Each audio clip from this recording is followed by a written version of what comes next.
listening to Fight Stories. Hey, you're listening to Fight Stories Podcast. This is your host, Tyler Morrison. My co-host, John Moses, isn't with us today, but we happen to have a great opportunity to sit down with a UFC legend and WWE legend as well. The world's most dangerous man, Ken Shamrock, is here with us. I'm very, very excited. Thanks for being with us today, Ken. Hey, appreciate you having me, man. Looking forward to telling some stories. Yeah, that's what we do here. We just basically love to talk to all different types of fighters, whether it's the pro from the top level like yourself or the average Joe. Everyone has a fight story, and we just love hearing the genesis of how these fighters are born and where they come from, and just hearing your personal journey. That's kind of what we're into. So thanks again for being with us, and what's going on, man? You got some shows happening in Canada right now, eh? Yeah, it's Ryan Dennehy, who's one of the comedians in town, along with yourself. I got to meet him a year back, doing a tour up here with Jan Murphy. I know Jan. Working with those guys and being able to get to know those guys. And now I'm back up here doing a tour with the London Comic Con. Oh, nice. I was doing some stuff up there. So Ryan went ahead and put a couple other events together for me. So here we are, and we got an opportunity to be able to sit down with you and Perfect. Tell some stories. Yeah, absolutely. So one of the things we always ask everyone is, what was the moment where you knew you were born to fight? Like you knew this was going to be your calling in life. What was that? Wow. I would have to probably not say that it was a moment. I think it was more of a journey. Mm-hmm. I always believed in myself, even going through group homes and people telling me I was going to be a nobody, I was going to end up in prison or dead. Traveling through group homes, and I was a troubled youth, in and out of juvenile hall, always in trouble.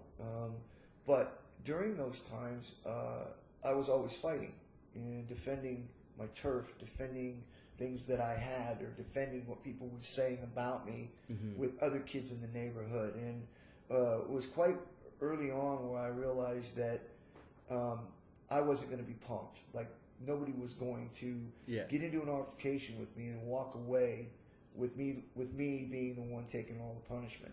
Not to say that I didn't get into a fight and lose, because I did, because I fought bigger people at times when I had a choice to pick my opponent. Exactly. I was a 10-year-old kid fighting a 15-year-old kid, And that's a huge size mismatch, just in the age, right? Yeah, so basically what it came down to is that mentally in my mind, I figured out early on that, the more difficult I could make it for somebody and more uncomfortable I could make it for somebody when they did pick a fight with me, the less times people would come and try to mess with me. Yeah. So I learned early on, even if it was a 15-year-old kid, you found ways to win, whether you picked up a board or whether you bit them in the neck or their ear or grabbed their... It didn't matter how you created pain and frustration for them, just as long as you were able to do that. Go through that obstacle. Absolutely, because if you didn't and it was easy, they'd just come back and do it again. Yeah, and you moved early on, I guess, if you're from Georgia originally and then to California. Was that like for you moving to a new town, did you become a target because you're the new kid, or was that something that you found? Or Well, like I said, at 10 years old, we moved to Napa, California from Georgia. I was a lot younger than that then, but about around the time I was 10 years old, I had already been in and out of juvenile hall. I've been in trouble. And so most of the time, people didn't mess with me. They always had something to say about me, like I was a bad kid, or that I'd end up dead soon, or juvenile hall, which I did. And not dead, but in juvenile hall. And so I wasn't a popular kid.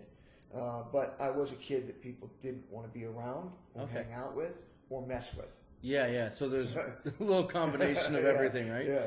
And in juvenile hall, did you find that you had people coming at you there too? Like you had to, kind of defend your area when you were there? Like, because obviously there's going to be other kids in that situation that maybe are looking for trouble. Did you find that you had altercations as well there? Or? Well, and then it was the same thing. I remember this, and I'll tell a story. I remember my first time I went into juvenile hall. I was 10.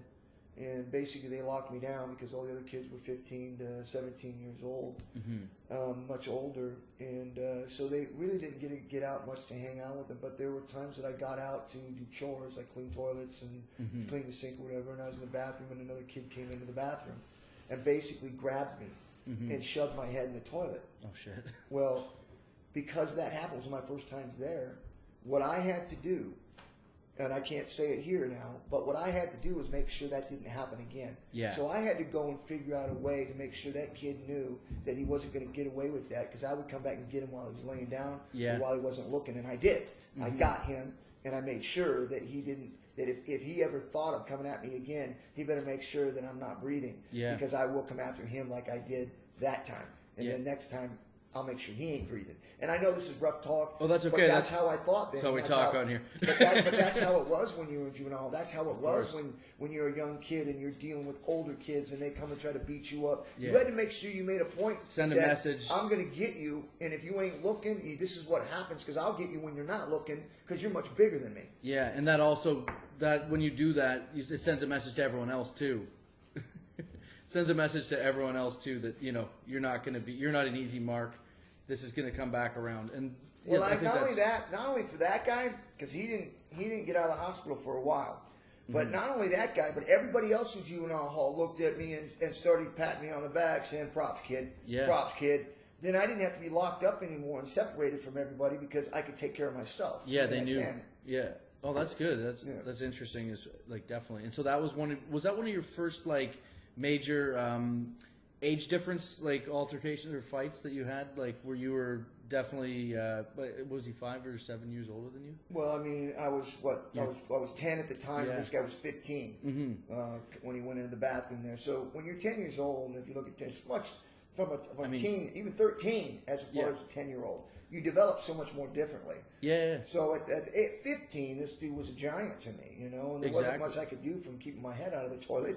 But I made sure, like I said, I made sure that I went, and it wasn't, nobody had to tell me. Nobody had to go, "Hey, buddy, you better go make sure this guy," nobody did that, because the way I grew up in Georgia and early on, knowing that you had to figure out a way to make sure that nobody would steal things from you or to punk you, and I learned early on that you found ways to make sure that you can even the playing field, no matter who it is or what it is, you always made sure that you came out on top. Even if you got your butt beat, you made sure later on you came back and got even.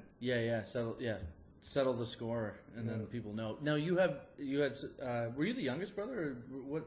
Youngest brother of 3? Yeah, I had 2 older brothers, and I was the youngest of them. Of course, Frank. People know Frank as my brother, but we were in the group home. I was 12 years older than him. I was a peer counselor when he came in. Okay. So he wasn't my real brother. He's adopted brother. But my real brothers, one's doing life in prison, and the other one lives in Napa, California, and he's struggling with some different things that he had on his life with the hard times. But I never grew up with them. Didn't really know them that well. We know each other, but we just never grew up around each other. So. Yeah, because you were in the group home, right? Yeah, so we went different places, and so So when you grow up like that, it tends to season you for the hard world, because a lot of these people grow up with a silver spoon in their mouth, and when something comes around that's a struggle or a life and death situation, they fall apart because they've never had to deal with anything that serious. It kind of feeds the fire of an underdog, where you know you're going to have to fight for everything that you need to get in life, and you expect to. You know, it's not like you're expecting anybody to give you anything. You know that you have to earn or take everything that comes your way. Interesting. And so so as you go through this process of the juvenile hall, and then you get into you're in high school shortly after that, right? Did you end up back in, or did you stay in high school for a bit and everything? Well, I was 10 years old in juvenile hall. Went through 12 different placements, maybe exaggerating a little bit, but a lot. Yeah. Right? I mean, a lot of placements. Failed them all. Around. Ran away, didn't want to be there, ran away. Ended up at the age of 13 years old at a place called the Shamrock Boys Home. Okay. Now, at this time, because I was always failing, I was running away, I hadn't gone to school. From the time I was probably 8, 9 years old, I hadn't been to school until I was the age of 13, where I ended up at the Shamrock Boys Home, and now I was a freshman in high school. Yeah. But I had never gone to school consistently. I was in and out of places. Yeah. Never really stayed anywhere for a long period of time, and never really learned anything. Yeah. So by the time I got to be a freshman in high school, I had no education. I mean, I had a first grade reading level, maybe. I could do addition, 2 columns, I couldn't do the larger columns. I'm carrying over all the things I didn't know. Yeah. So I was in special ed. And imagine being in special ed in high school in a small town in Susanville where nobody really knows you. They just know you're at the group home. You're at that Shamrock boys home. And when people said things to me, it didn't probably last more than a week where people realized who I was and that they didn't say anything about me. Yeah. Yeah, it doesn't take long. No, it didn't take long at all. And so Shamrock, the home there, that's where you took your last name, and then eventually, I guess you started training wrestling in high school. Is that? Yeah, I did, and I'll tell you, when I trained in wrestling in high school, I started my training as a wrestler, and when I was a freshman in high school, I quit wrestling. Wow. As a sophomore in high school, I went out and I quit. I didn't have the discipline to go in there and do the training. I just wanted to do the matches. Yeah. But they wouldn't let me do that, so I just quit. The only discipline I had to do was play football. Mm-hmm. And let me explain the reason for that. Here I was, an angry kid, failed all these group homes, go to this one place where I kind of feel like, wow, this is different. Like, this home's different. There's like 18 boys here. It's a multi-million-dollar home. I mean, it was just different.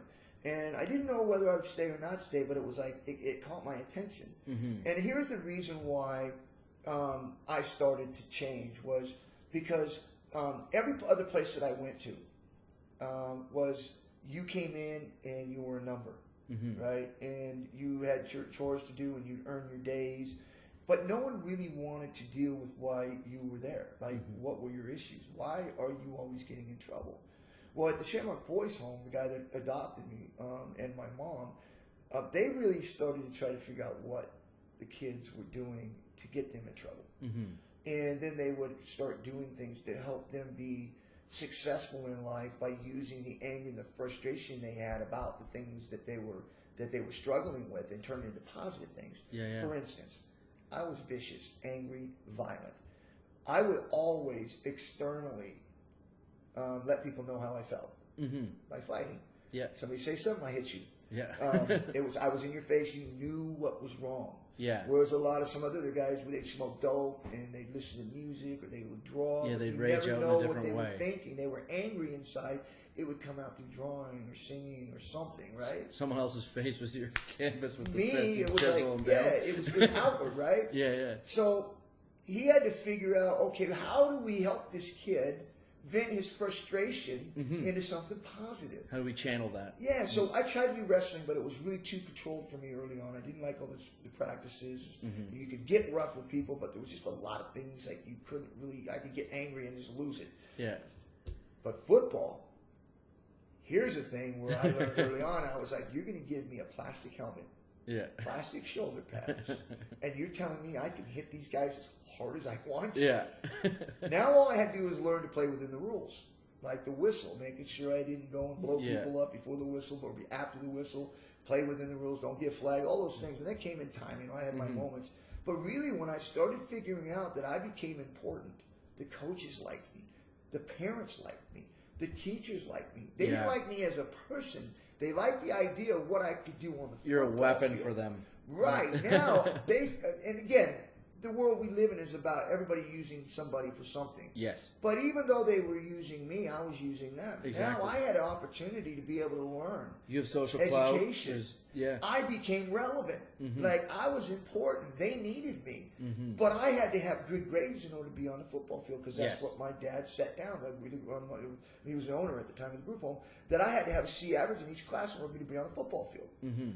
So here it was that the teachers understood it. The coaches understood it, so they would get in and make sure that I would always have extra help to make sure that I had the grades I needed to be on the football field. That's good, yeah. And so here it was, is that they were taking advantage of me, but I was taking advantage of them because now I was getting an education. Yes. And I felt important and relevant, and I got away with things that most people didn't. Yeah. And so here it was, a kid that goes into this place, going to juvenile hall, youth authority, I'm a nobody, no good, to a person going, hey, man, let me show you how to vent this frustration, so that you could become relevant and important and still be violent. Yeah. Still be able to hit people. Yeah, it's controlled violence. Just play within the rules. Yeah. And so I learned that, and a lot of education, a lot of other different stories that came with that educated me on how to play within the rules. But really, that's what it came down to. You talk about a kid that was more into the drugs and more into the singing or the art. Now, I remember my mom, this kid got sent home from the school. And he had drawn this picture of all these heads cut off and standing on a pile, and he's holding the heads, and blood's pouring out the head, and it says, kill them all. Yeah. Well, the teacher just freaked out, like saw this drawing and freaked out and sent him home. It's like, dude, you need to put this kid on medication. He's going to kill people.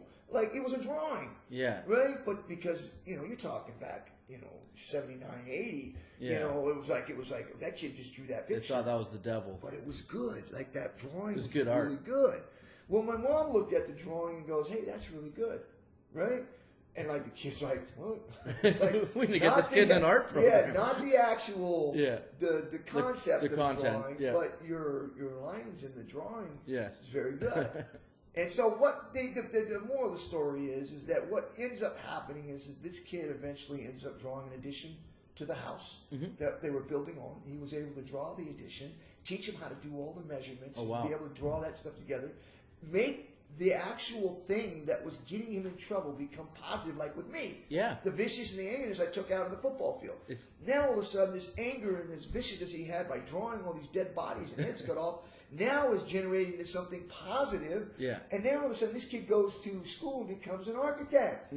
All because someone said, hey, I see the potential in you. Yeah. Not the opposite, where I see what your anger is and I'm going to dwell on that. Instead of, that's good, the drawing, the lines, everything really good. Let's generate that something positive. So then you took your football, and you were pretty successful with it, right? And then was it an injury? I think that I recall there was an injury that kind of sidelined scholarships or whatever. Was that what was happening? Or? Yeah, my senior year, and this is what I say to everybody when I do motivational speaking, is like, we can go through life and have a lot of positive things happen. But what do you do when something negative happens? Like for me, here I was, a nobody on my way to probably prison or maybe dead, into being able to taught how to vent my frustration and anger to something positive. Now I become relevant, important. People want me, they like me, all because I can do something. And now all of a sudden, one day, I go into the wrestling room and I break my neck. Oh, it was a neck injury in wrestling. Now, when you think about that, everything that I was and that I have become was all because I was good at something. Now I'm being told that I can't have that. Yeah. That thing that brought me out from all of that trouble and all of that nonsense that I was going through into positiveness is now being taken away from me. And I'm just thinking to myself, wow, that's not fair. It's like I did everything right. I mean, I stuck to the grades. I did everything. I had scholarships, people looking at me for scholarships. Why is this happening? This ain't fair. And started to get depressed at the hospital when I was told I'd never play contact sports again. Yeah. And I remember my father said something to me. He goes, you can either lay there and pout or you can do something about it. And he says, you are the only one that can change the outcome of this. Nobody else can do this. Nobody else can change this. Only you can. Only you have the power to change this. It's whether or not you're willing to do that or not. And I remember thinking to myself, he's right. This doctor's saying I'm going to play contact sports again, but he don't know me. Yeah. He doesn't know what I'm willing to do to get to where it is I want to go. He has no idea what kind of determination I have. How is he able to tell me that I can't do something when I know I'm capable of doing it? No matter what happens, I can still get better. I can heal from this.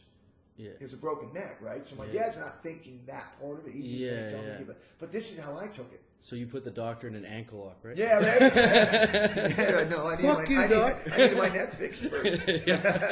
So I go through surgery. I get my neck fixed. A year and a half later, 1.5 years later, I'm on a football field playing college football at linebacker. Incredible. At the end of the year, I'm All-American. And you got invited to the Chargers? I actually had a tryout with the Chargers a couple years San after Diego that. Chargers. Because I couldn't get into a university after college. I was good enough to go play at a state, but I couldn't pass the SAT. Okay.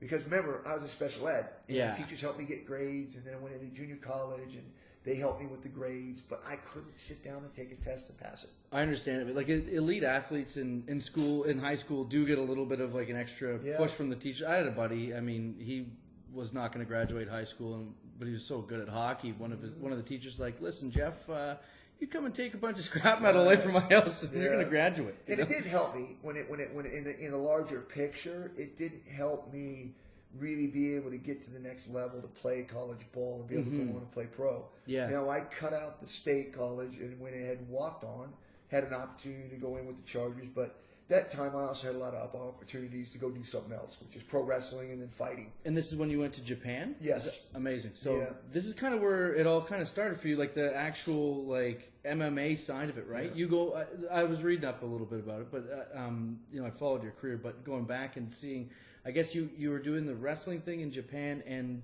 was it they were telling you that no one would want to watch a real like a non was it I guess predetermined outcome wrestling match, and you guys went and proved otherwise? Yes. Is that well, a lot of times people were talking about how wrestling was fake, and that people don't watch that stuff, and a real fight would be boring, and that pro wrestling is fake. So no matter what you said, or depending on who it wasn't good enough. No matter whether it was real or whether it was entertainment, it was always somebody always putting it down, right? Yeah. One way or the other.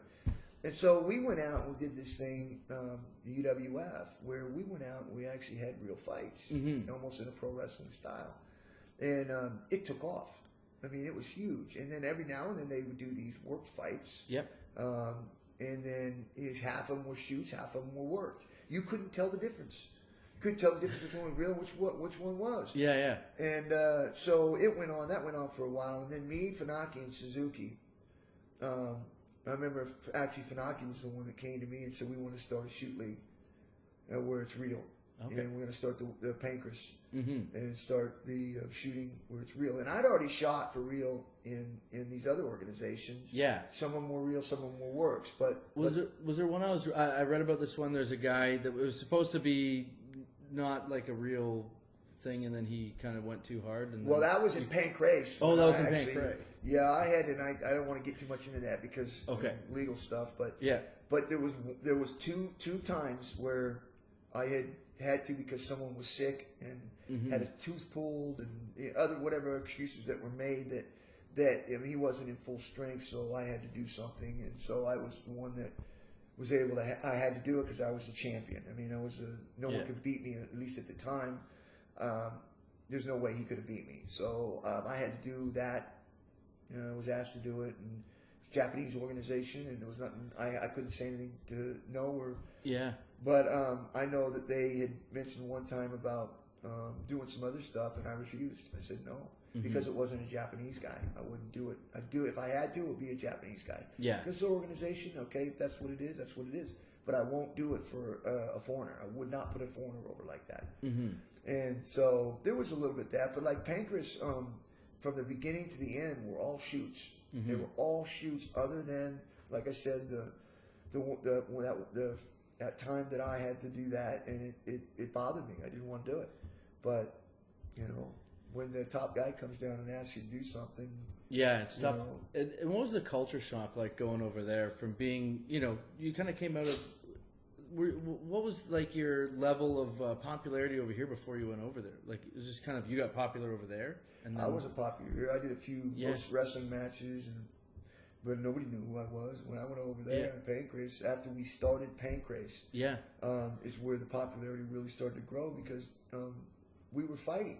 There was no joke. I mean, obviously, when I fight certain guys that come in and they didn't have a whole lot of experience. They would tell us to carry him a little while, like hey, make it go 10 minutes. So we carry it 10 minutes, but the real guy won. The real guy was supposed to win won. And the other guy didn't know that it was that we were carrying him. We just made it exciting. Like myself, Funaki, and Suzuki were the three guys that were that good. You're almost toying with the guy the whole time just to keep it entertaining until these guys could catch up and to be able to give us competition. We had to at least go in and make the fights look competitive. Because there was only three of us, myself, Funaki, and Suzuki, that were really good enough to be able to just destroy it. We fought each other. It was different. We could go after one another, right? But if it was, some of these other guys that were just starting out, we can't go in and hurt them. We won't have any competition. It would ruin the organization. So we had to carry guys a little while, year and a half, until guys got good enough to catch up to us. to where we could have competitive matches. For sure. And so this evolves, and then this puts you on the map in the MMA world, and then UFC kind of comes along. Were they on to you before? Like they've been scouting you, or they knew that this was gonna something they wanted you for right away? Or Well, did you UFC came in and basically put up flyers, and they were looking for just people to volunteer. Yeah. And a student of mine, Scott Bazak, actually saw one of the flyers and said, "Hey, look at this." And I was like, "That's fake," because it said "no holds barred." Mm-hmm. And I was like, "That's fake."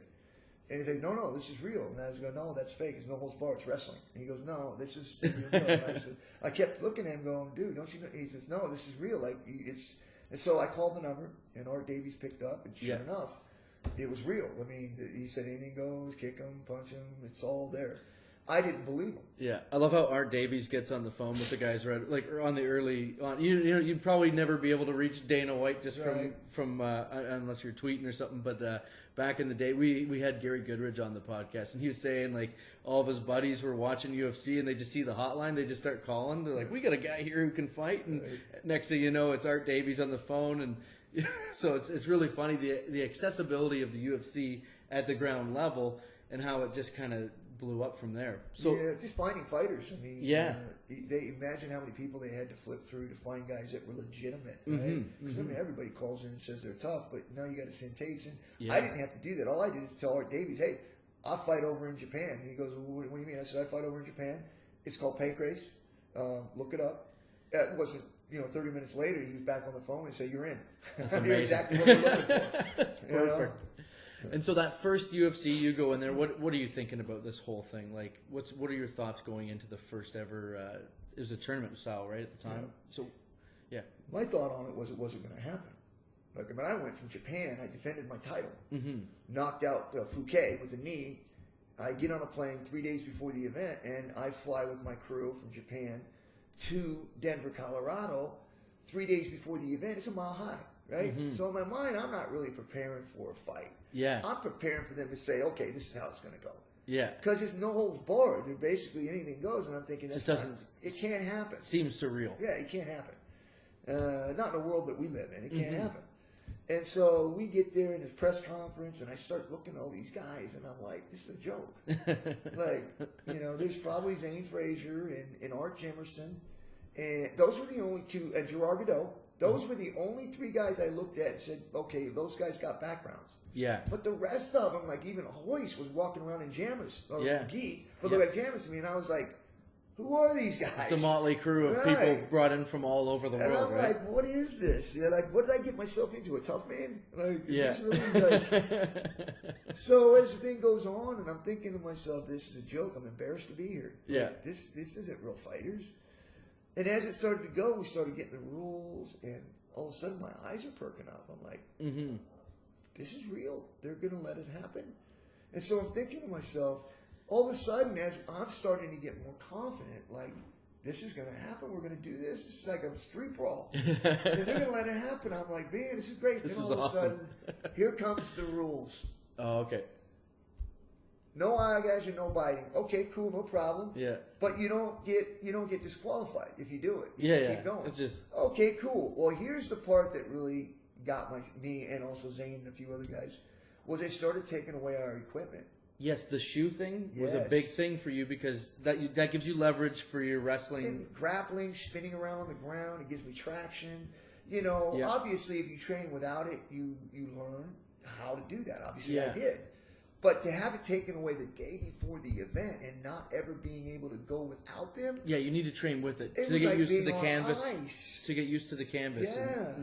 It was like being on ice. And so I didn't realize that. And then they took away Zane's shin guards, which, if you're not a Muay Thai guy, you put shin guards on. Now you kick a guy in the head and not hurt your shins. Yeah. It's like putting a glove on. I can punch you in the head and not hurt my hand. Yep. Right? So they were doing a lot of those things to try to bend things in their favor. But when they were taking away the pads from Zane and then taking away my shoes, and then they were actually allowing Art Jimerson to wear a boxing glove. That was weird, yeah. The one boxing glove. But not taking away a guy's shin guards. Yeah, yeah. Right? You're thinking, okay.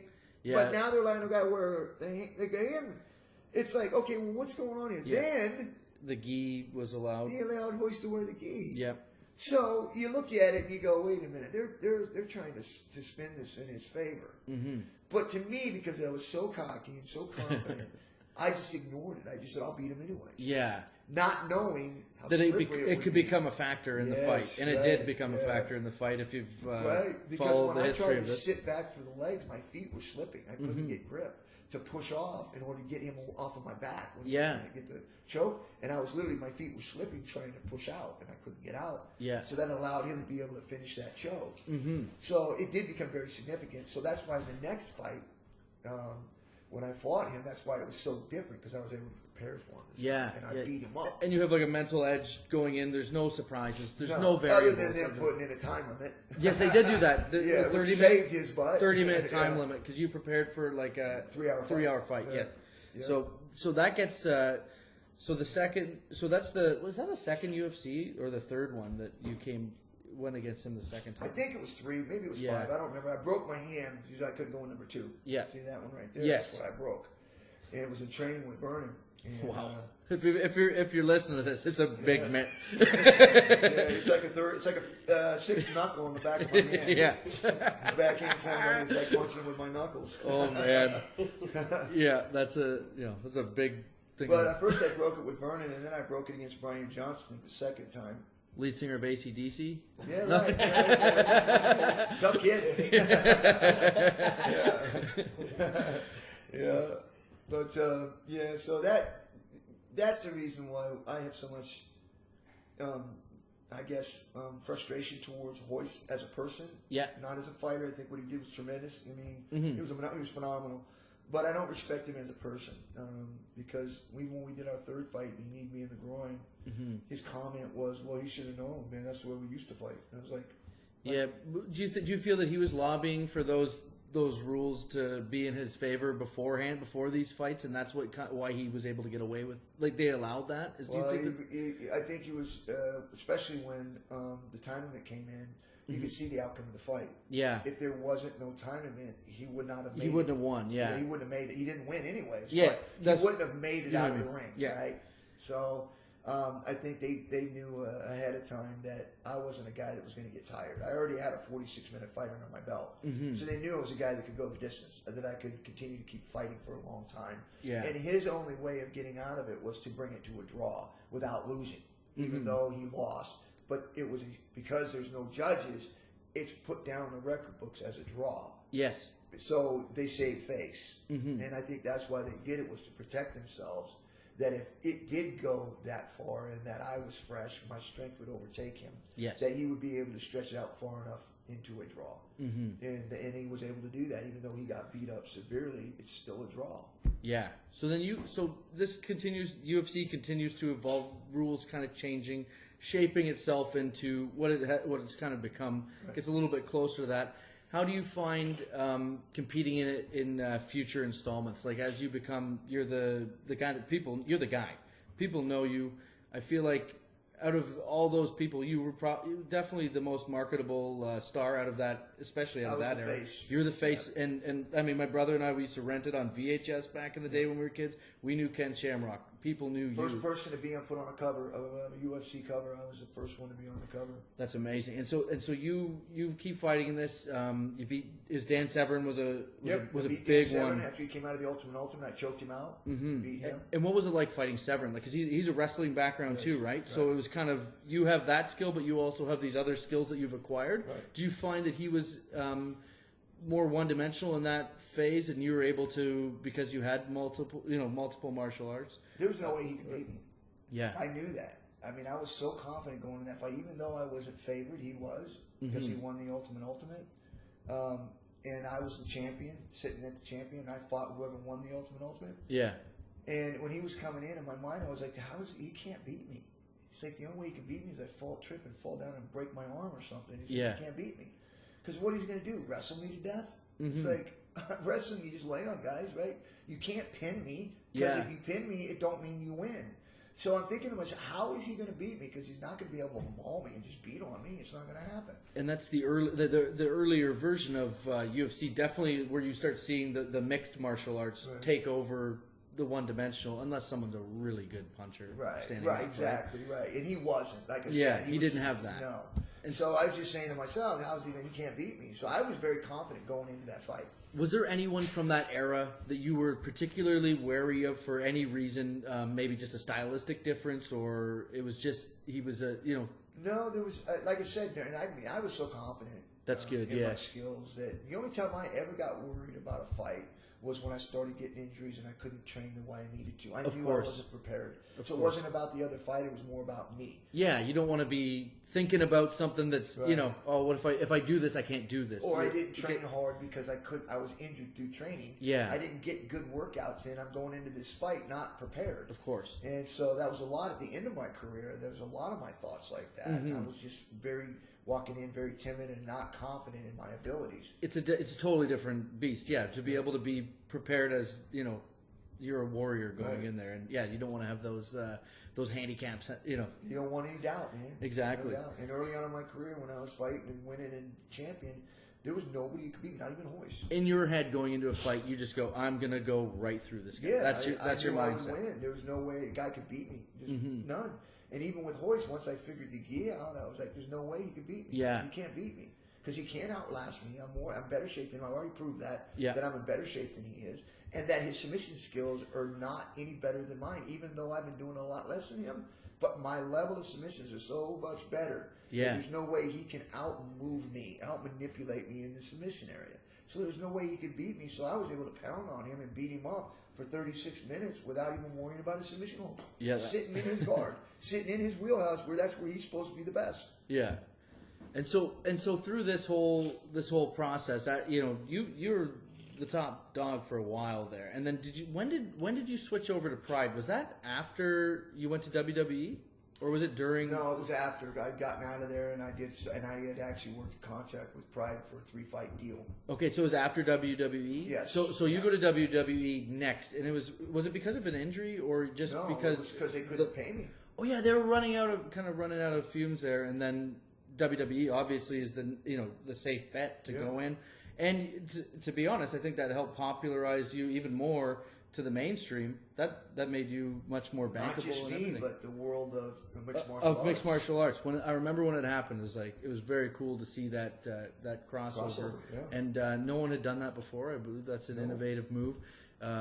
Obviously, the special guest referee, Stone Cold Steve Austin, and Bret Hitman Hart, WrestleMania 13, legendary match. You're right there for that. That's pretty cool. And then what I think people forget, though, is that the significance that it had for me to cross over into pro wrestling and for pro wrestling back into MMA. Yeah. The significance of that and how it drew so many more fans. Absolutely. And that I believe that people just tend to overlook that. Even now when you see Ronda Rousey and Brock Lesnar and It all opened these the door. guys that are doing it now, I mean, you think about when I did it, people thought I was a sellout. Yeah, They yeah. didn't like the idea that I was going to a fake competition. It was a much different I breed took of a fan chance. now. Yeah, I took then. a big chance on people throwing me away Mm-hmm. and not respecting me. And yet, when I did it and it became very successful, Yes. and people accepted it, and now that we are where we're at with it and people are able to do it, there is absolutely no one that is, other than my book that's coming out, that recognizes the reason why they're able to do those things today. Yeah, they should. No, that should totally be credited because, if you look at how Rousey's been able to successfully do it, but I bet you she wouldn't have had maybe the confidence to do it if you hadn't have done it before. The trail that was there. Lesnar, too. I mean, did he start in MMA? Or he was a wrestler He before? was a wrestler first, Olympics. He did pro wrestling, and then he saw me. And then he came did in. mixed martial arts, and then he said, hey, Shamrock did it, I can do it. Yeah. So, and the same like with Ronda, there's no way that people go, hey, I'm going to go into pro wrestling if it hadn't been done first. Yeah, it could. They wouldn't know. It was definitely a roll of the dice because it could hurt your reputation. And, Absolutely. But or even if I don't make it and it doesn't work well, like it just completely if you falls bomb over, in people wrestling, hated it, if right? you bomb in WWE, it's gonna be nobody else is going to go. They're going to go, I ain't doing that. Yeah, that looked bad. There was That too didn't go well, much well. backlash. That didn't go well. But you coming back from WWE with a whole bunch of new eyes to the sport revolutionizes the sport and is kind of right as it's taking off. Well, you came back, you did the Pride fights, Right. and we can talk about those. But when you came back into WWE, what year was that? Or Well, not I went WWE? back into sorry, UFC. UFC. Yeah. Sorry, that was early 2000s. Yes. So you come back in, and that's right when the Ultimate Fighter's taking shape, and things are starting to. It's getting on spike. It's getting in front of people's eyes. The switchovers happen now with Dana's taking over. Yeah, because what happens is Dana's already there. Mm-hmm. Tito's their champion. Tito's the face of the organization, Yes. right? And Chuck Liddell's still down there trying to make his way up because Tito's there. Yeah. So Dana needs to figure out how he can build the organization because they're dying. Yeah. They're literally thinking about closing the door, selling it, trying to get rid of it, do something because they're not making money here. So what they do is Dana comes to me and asks me, hey, are you interested in fighting? Because I was over in Japan and I had my last fight. Yeah. And he asked if I'd be interested in fighting Tito. And I said, well, my knee's messed up. I got to have surgery on it. I said, but yeah, I'd be interested. He said, yeah, but when we need this to happen, maybe you can fight Tito first and then we can fix the knee or something like that. And I was like, all right. So we worked out a deal which didn't happen the way it should have happened. So I go in there. The organization's dying. Yeah. Right? Tito's probably bringing in anywhere from 20 to 30,000 buys. They're Yeah. not making any money. I go in there and I rekindle our fuel. Mm-hmm. The rivalry that we have between Guy Mesger and the things that happened with Tito and Guy in the Early months, on, right? with the Where I went T-shirt over the and stuff. fence And I started pointing my finger at Yeah. him. We created that. Well, I rekindled that. Yeah, And I started going after Tito. And Tito came back at me. And so there's Tito, now a rivalry, and people love rivalries. Yes. And it builds And they already knew the rivalry was there, so when I went back and I started going after Tito bit right back into it. Tito was perfect opponent for it. He's a great trash talker. Yes. And he was a good fighter, man. Yes. So it's like you have two very legit It stars. worked out perfect. And and you have the guy that everyone knew you, and Tito's going to get over because he has you. It's like WrestleMania when Piper and Hogan. Yes. Hogan gotta doesn't. hand the torch Hogan to does somebody. not happen without Piper. Right, So you got to hand the torch. yeah, So here was Tito. They couldn't pull in buy rates. They couldn't get an opponent for him. Nobody could match up with him. Tito had the gift, he he just didn't have that adversary that he could draw like I did with Hoist and I did with Chemo and Kimbo Slice and Chemo and Dan Severn, and he didn't have that. So here I was older, I wasn't in my prime. So I stepped in there with the idea to be able to help save the organization. It wasn't because I wanted to go in there and beat Tito, although I wanted to beat him, no question. But I also knew how old I was and that I wasn't the same kind of fighter. Fighting a guy that was probably at that time pound for pound the best fighter in the world. you're taking a gamble, big time gamble, to save this organization because it's my DNA, it's my history.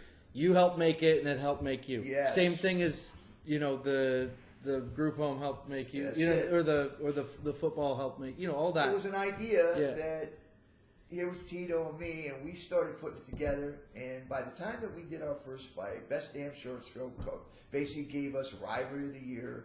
We were in the mainstream organization. Everybody was watching it. It blew up. By the time we got done with that fight, at the end of all of it, it was around 150,000 buys as opposed to 30,000 buys. Incredible. The one after that we did close to 1 million buys in the next fight. So amazing. Within a year and a half's time, they went from 30,000 buys to over 1 million buys. Skyrockets. Because I was able to come in there and be able to light a fire under Tito and create that rivalry and kindle the fan base to be able to start getting excited about something that meant the world to an organization and the numbers for that organization to survive. Mm-hmm. And so when you come in there and you start getting fighting back into UFC a bit, the Ultimate Fighter it starts to take off. You're coaching a little bit too, right? You started your coaching school. Right. What's it like taking a young student now under your wing and like building them up into the levels where you've had a lot of people that were under you that have been very successful. What's it feel like to pass that on the way that you've had mentors pass it on to you? Well, first of all, I'd like to say that when bringing those fighters in, they all had to pass a tryout, and it was a rigorous tryout. And because once I knew that they were able to put everything out on the table and do everything they could to be on the team, the Lions Den, train them exactly. Yeah. So that tryout was important to see whether or not I would be able to train them. If they passed that tryout, because how tough it was, I knew I could train them. They could be good. What does it entail? Is there any? Well, it's a lot of stuff. It's 8 hours of nothing but push-ups, sit-ups, running, bags, kegs, weights, climbing. I mean, just everything you think of that's physical. And at the end of that 8 hours, you had to fight. Oh man! And you were so exhausted you couldn't lift your arms, but you had to fight. Yeah. You had to keep going. And so once you pass that, it usually took a guy's at least a week to recover from that tryout. And then you start your training. You live in the house, you stay there for a year, 6 months, however long it took, and you do nothing but eat, sleep, and train. And I created 6 world champions in that process. Amazing. Nowadays, you can't do that because people won't put themselves through that kind of tryout. Yeah. Because you can go down the street to another gym and they'll get you a fight in a week, even though you don't have the experience. Yeah. But those guys don't last as long usually, unless they're a special type of fighter, right? But again, like I said, most people don't see the idea to go ahead and put yourself through that kind of training when someone else is saying, "Here, let me give it to you for free." Yeah.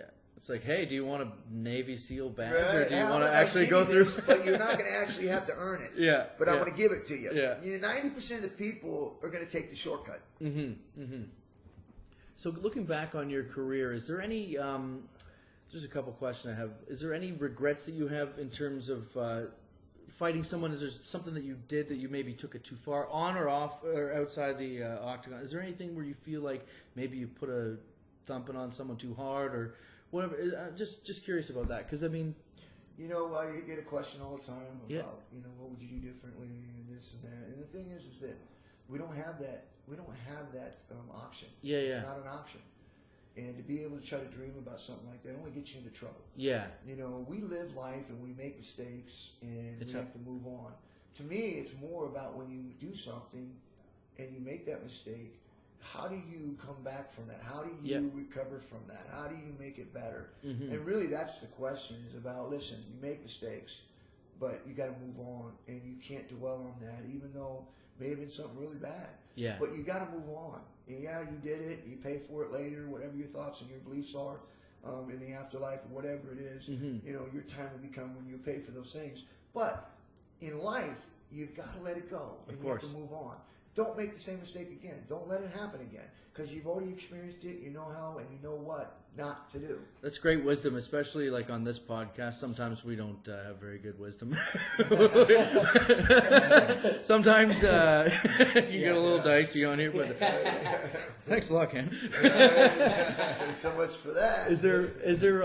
I guess outside of the octagon, what's the best scrap you've ever been in, just toe to toe? Is it, who do you remember the guy's name, or was it just like a story? Do you remember what was the best fight you've been in outside? This is God's honest truth, man. I've never been in a scrap where I hadn't just knocked somebody out. That's awesome. I'm serious. It's the truth. Oh yeah, that wasn't a scrap. That was the same thing. It was a guy named, I don't want to say his name, but a guy in Susanville.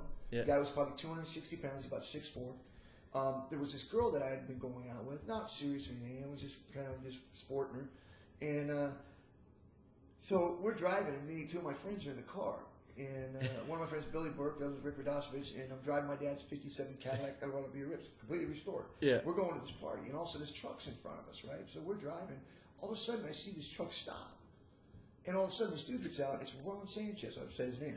So we can edit it out if you want. So he gets out of the truck, and then I see this girl's head poking out the back window, looking at me, saying something, and Ron's getting out of the truck, and I'm looking, and like I'm not putting it together because we're not really together. Yeah. And so I get out of my car, and Ron throws his beer, and it skips across my dad's hood. Oh shit! And I was like, oh, dude, you're so dead. And so why are you following us? And I was like, what? Why are you following us? She's not with you. And I'm thinking to myself, are they joking? It's like, I'm not fun. I'm going to a party. Yeah. I'm looking for something else. You pulled over and stopped in front of me. I said, I can't run over you. So he jumps up. He comes towards me. And when he throws that beer across the car, and then he starts to take a swing at me. And he's a big dude. I think I was probably 190, 195 pounds then. And he goes to swing at me, and I hit him. Bam! And he's got Birkenstocks on. He had these slippers on, right? And I hit him 260. Literally lifted him out of his sandals onto the ground. Oh, shit. Hits the ground, right? His sandals are still in the same pocket. Just smoking. So Billy screams at me, get in the car. So We get in the car, pull up, pull around, and go try to run over him. And we go to this party. We're only there for about 10 minutes, and all of a sudden the talk starts. Yeah. So Billy says, we got to go. Let's get out of here. Because cops are going to come, right? So we go, we jump in the car, we go home. Well, Billy jumps in, and my dad was up. He always waits for us to get home. It's about 1 o'clock in the morning. So Billy goes, dude, you just saw it. So he starts, because I'm trying to explain that he's got a scratch on his hood. Yeah.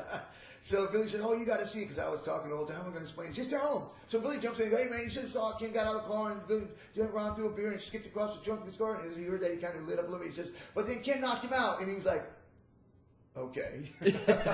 Yeah. Okay, well, as we're talking about it, my dad was like kind of smiling and laughing about the story and everything, and went and checked his car, and wasn't that bad. He could buff it out, and we came back in. The phone rings. This was probably 2 o'clock in the morning now. Yeah. So my dad picks up the phone and goes, hello, and it's Ron. And Ron's screaming like with the slurring gun. I'm going to come out and kick his ass. And we had a standing in the home with 18 boys. Oh, man. Like if you had a beef with somebody, you go out back, put gloves on, we'll serve popcorn and Coke. Yeah. Like bring guys from town, whatever. We just go out back and settle it. Yeah. And so my dad said, okay, Ron, come on out. Come on down. You know our rule. You come out, you can Ron fight. Sanchez, come on Yes, down. he did. He goes, come on down. And so he hangs up the phone. So my dad goes, hey, Ron's coming out. He wants to fight you. So I could literally go from calm to hype. Like, here we go. And going, right, I'm going to kill him. I'm going to kill him. Then I'm strutting around. It's 30 minutes later, the phone rings again. Yeah. My dad picks it up. He goes, Mr. Shamrock. My dad goes, yes, Ron. He goes, I've never been hit so hard in my life. I won't be coming out. Oh, no. The price was wrong, Ron. Yeah. That's hilarious. Oh, that's so funny. And how are we for time? Are you guys? Yeah, maybe like one more. Yeah, sure. Ken, I was going to ask you to tell him the story where the guy tried to sue you, where they cut you off when you have the kids in the van, when you're not. Oh, that would be funny. Was it the trucker? You know, and then that's how they knew. Oh, that was sooner. Yeah, that was sooner. So I understand there's a story about a guy that cut you off. Well, there's Ryan actually didn't a bunch of them, because I did a trucker one time too. It was in Sacramento. I knocked him out. My wife was pregnant at that time. He came out to the bar, and I ended up knocking him out. But there was this one, actually, we were going, this was like maybe 8 years ago. Yeah. I was coming home, and we were all at the amusement park. We went to the amusement park. I had all my grandkids with me. My wife had her Porsche, and there was 2 kids in the car with her. She was in front of me. We were on our way home. So we come to this light, right? Well, she made it through the light, and she's going home. And we're probably 2 blocks away from our house. Well, I'm in this light, and there's like 4 lanes. Well, as we're going home, we had a problem with this guy that was in this truck. And he was trying to pull up and cut off. And so I'm like looking behind me. And I just cut him off. Like, I'm, get out of here, buddy. Right, it's traffic here. Where are you going? Yeah. Well, we come up the light and we stop. So I'm looking back. Well, this dude pulls up in the far right-hand lane. I'm in the turn lane. Far right-hand lane into the dirt, pulls over, and gets out of his truck. Now, there's 2 dudes in it. Now, I got all my grandkids in a minivan. Oh, yeah. Right? So there's another level of protective race that's coming out, too, right? So there's 2 guys getting out of the truck, and there's all these cars stopped at this light. So he's walking in between all these cars coming to my vehicle. So I roll down the window. My kid is in the front seat, and I push him backwards, right? And I go, you come 1 step closer to my car, and I'm getting out. I'm knocking the shit out of you, right? And so he keeps coming. So I get out of my car. My kid's going, Dad. He's probably about 13 at the time. Dad. And I was like, don't get out. Stay in the car. Because like one of them was 13, the other one was 15. Yeah. And then I had ones that were 2 or 3, my nieces. And so I get out, and I come around my car, and this dude's probably maybe 6 foot, but he's probably 250, big 260, enough. big fat guy. Yeah. Had a chef's uniform on. Oh, Like he just got off work. This other kid's coming, and he's thinner, a little bit bigger, right? He comes at me, he takes a swing at me, and I hit him. Bam! Right next to my vehicle. He lands on the ground. Bam! He's out. This kid jumps on my back, and so I go to throw him off, and I go to hit him, and he takes off running. Yeah. Thank God, because that kid was his son, and he was 17 years old. Oh, no. So I was like, thank God he did run, right? Yeah, because you don't want to beat up a 17-year-old. No, so everybody stopped at this light, right? Now, nobody's moving when the fight's going. The right turns green. Nobody's moving. They're all watching everyone's this, watching. Right? So the cops show up, and all those cars are still there. Like, nobody's moving. So he's sitting on, when the cars come up, the guy's sitting on the curb on the other side. And there was a truck on the far side that was an off-duty police officer, comes across the center divider, pulls my keys out of the ignition while I'm trying to get back in my car to leave the scene. Yeah. He pulls the keys out, says, "You're not going anywhere." So I open my door. He goes, "I'm a police officer." I go, "Good thing you identified yourself. Yeah, you're I was about ready to light you up." He goes, "You can't leave because this is a crime scene." And I was like, he came after me. He says, "You can't leave." Just being a dick. Yeah. But anyway, so I'm sitting there. The guy's sitting on the curb across. We're waiting for the other police to show up. This off-duty police officer has my keys. And he's pouring blood out of his mouth as he's sitting there. Like, right? So the cops come up. And so he takes the statement, and this off-duty police officer is being a dick, saying that I hit him and I started, just really being a dick. Well, the cop on the other side, they're all like, "That's Shamrock. That's Shamrock." They knew who I was. Yeah. So they come over and they asked me what happened. And I said, "Dude, he came over to me. He said he swung." He said, "Well, he said that he got out of his truck and you went over to him and you started it." And I said, "Hey, let me clarify one thing for you, and I'll make it really clear right now what happened. Where's his teeth?" Yeah. His teeth is laying by my vehicle. Yeah. So in other words, how could I beat him up over his vehicle if his teeth's laying by my vehicle? That's where I hit him. So they looked down and said, "Well, some good dental case closed." Good dental forensics by Ken Shamrock. Yeah. So they went over there and literally looked at the dude and said, "Hey, man, you lied to me." Oh, he yeah. goes, "No, man, you tell me." I said, well, how did your teeth get all the way over there by his vehicle?" "He put them there." It's like there's a blood spot. It's all there. He's like, "Well, okay, whatever." He says, "I guess you messed with the wrong guy today, didn't you?" Oh, that's so funny. Imagine that, eh? Just getting into a road rage fight, and then it's Ken Shamrock. That'd be my luck. Yeah. Oh, this guy wants to. Oh, fuck. Yeah. Then my wife pulls up after all this is happening. She's just starting to get over. She pulls up and she's shaking her head like, Oh no. he's like, "Not again." Oh yeah. Not again, Ken. Oh, that's so funny. Well, honestly, thank you so much for doing this. This is a huge honor for us to have you on the podcast. You're one of our favorites, and it's so great to have you here. And thanks to Ryan Denis for helping set this up. Is absolutely great. Is there anything you want to plug? You got a book coming out? Is it you saying? Yeah, actually, Jonathan Snowden's writing the book right now. Amazing. Should be out in 2019. It's going to be, like we're talking about here, it's all real from my childhood birth to, the adoption, the group homes, the trouble, juvenile hall, into group homes, into my pro life. Mm-hmm. So it's the whole story, and it's even things that probably I wouldn't want to talk about, but because he's writing it. Yeah, it makes it a little bit easier his story about how everybody else saw me through their eyes. Oh, cool. So all these other people, he talked to my family members, he talked to all my friends, high school friends, people in juvenile hall, people that I did trouble with, all of this. So it's all through someone else's eyes. So it's going to be... My phone didn't ring. Yeah. Right. Yeah, not yet. You'll be the next book, eh? You've been around a lot. You'll be the next book, Ryan. So that's amazing. So Ken's new book's coming out in 2019. Keep your eyes open for that, and you'll be able to get it online on your website. What's your website? Yeah, it's kenshamrock.com. Very easy to All find. my social sites are on there. So. Absolutely. Get it, and make sure if you're a fight aficionado or you like this podcast, make sure you get the book, and or it's a great gift for the person in your family that loves that and loves MMA and all that. So thank you so much for being here. And guys, make sure you keep listening to Fight Stories. You can get us at Fight Stories Pod on Twitter, at Fight Stories. I think that's what it is on Instagram. Check us out. All I got to say is this, man. If you think you've got problems and your life's all coming apart, just read my book. You'll feel better.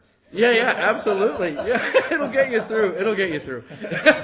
Awesome, guys. Yeah, thanks again. This has been great. And you're listening to Fight Stories. And that was Ken Shamrock. What an amazing episode. Thank you. Guys, thanks for listening to Fight Stories. We are having a great time making this podcast. We're getting some great guests, and the feedback has been awesome. If you want to support the show, you can do it in two ways. Way number one, money. We're on Patreon now, so check out Fight Stories. Anything we get, we're pumping right back into the podcast. We're trying to get bigger, better, and better. Secondly, continue to subscribe and share, and please rate the podcast on iTunes. This one is the line he wants to hear. Your Fight Stories so well. You hear that, Ryan? We appreciate you. We're on Instagram at Fight Stories Podcast, on Twitter at Fight Stories Pod, and on Facebook, just plug in Fight Stories. Our ugly mugs are going to pop up. Support the fights. Fuck the arts. My dad needs some money.